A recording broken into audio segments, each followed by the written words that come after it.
Can you use Canva AI Logo Generator for free?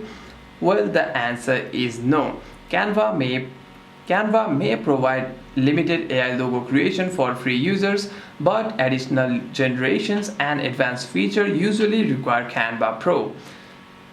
So in order to check it, you want to simply open the Canva application. After that, you want to simply search for a logo option at this create option over here. You want to simply tap on the search bar and type in logo. And by doing so, you'll be able to see all kinds of logo templates over here. You want to simply open one of the logo template, or what you can also do is you want to simply tap on this start from blank option to start your logo from blank as well. And here, if the feature is available, you'd be able to see the magic design option over here. You want to simply type it out all the descriptions of your logo over here. After that, you want to click on generate over here. By doing so, you'll be able to generate your magic design or AI logo over here. Hope this video was helpful, and if you have any further questions, make sure to leave a comment down below, and I'll see you guys on the next one.